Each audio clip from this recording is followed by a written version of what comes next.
भारत देश के अंदर माता पिता को ना भगवान स्वरूप माना जाता है और वहीं पर बच्चे भी अपने माता पिता को भगवान जैसा ही मानते हैं। बच्चों की इतनी हिम्मत नहीं हो सकती कि माता पिता के सामने वो कुछ बोल दे, या कोई दोस्त उनको माता पिता के बारे में कुछ बोल दे तो भाई दो चांटे पड़ते हैं उसके।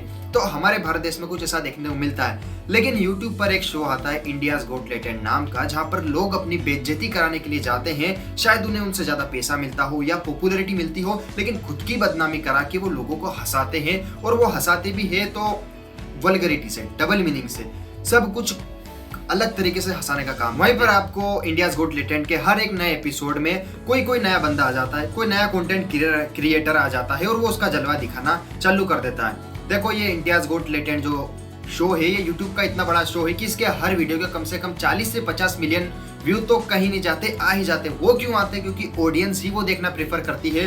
तो वो क्यों ऐसा शो नहीं बनाएंगे? वो डबल मीनिंग की बातें करते हैं, लेकिन ऑडियंस को भी तो वो पसंद है, इसलिए वो डबल मीनिंग की बातें करते हैं और अंडरस्टैंड किसी के भी बारे में कुछ भी उड़ाना पसंद करते हैं। वहाँ पर बहुत अच्छे अच्छे काम होते हैं और इसी वजह से वहाँ पर ऑडियंस देखने जाती है और इसी वजह से वो इतना बड़ा शो बन के रह गया है। अगर आप वहाँ नहीं जाते तो इतना बड़ा शो नहीं बनता, इतना सब जो भी हो रहा है वो नहीं होता। या फिर लोग बाग इसे इसलिए भी देखते होंगे क्योंकि खुद की लाइफ झंड पड़ी हुई है तो दूसरों को देख के ही हंस लेते हैं। वहीं पर शो में अभी जो लेटेस्ट शो था उसमें कुछ ऐसा हुआ कि रणवीर अलाहाबादिया एक फेमस कंटेंट क्रिएटर है जो इस शो में गए।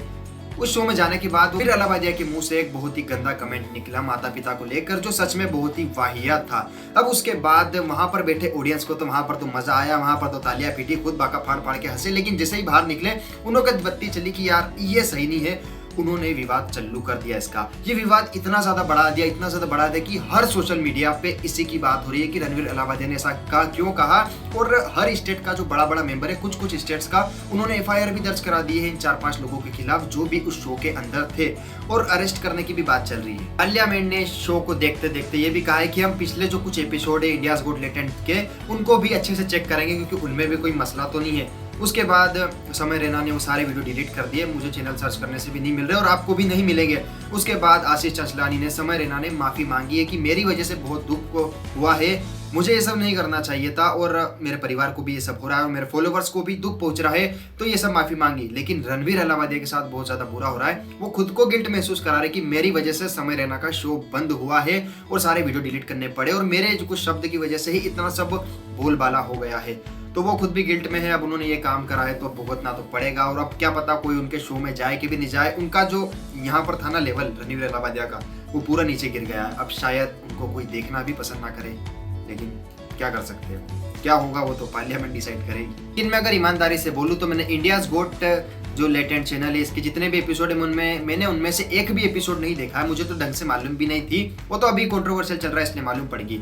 और रणवीर अलाहाबादिया के मैंने 4-5 वीडियो देख रखे जो काफी अच्छे और वो अच्छी बातें करते भी है। और यहाँ पर पता नहीं उन्होंने क्या कर दिया, आखिर क्या जरूरत पड़ गई थी उनको कि उस शो में जाना पड़ा जिसमें इतनी सारी खराब डबल मीनिंग, वाहियात, बैड न्यूज, ये सारी बातें होती तो क्या जरूरत थी। खैर ये सब होने के बाद इतना तो मालूम पड़ गया है कि अगर कोई चीज फेमस हो रही है, वायरल हो रही है, तो उसको जाकर ऑडियंस सपोर्ट करते हैं और वो मुद्दा बना देते हैं। वो मुद्दा इतना बड़ा बन जाता है कि वो मुद्दा कम और इंटरनेशनल न्यूज ज्यादा लगता है। जिस वजह से ही ये देख लो ना कितना बड़ा न्यूज बन के रह गया है। देखो बुरा तो लग रहा है कि रणवीर अलाहाबादिया को इतना सारी प्रॉब्लम फेस करनी पड़ी है, लेकिन यार उन्होंने काम कुछ करा है ऐसा तो करनी तो पड़ेगी।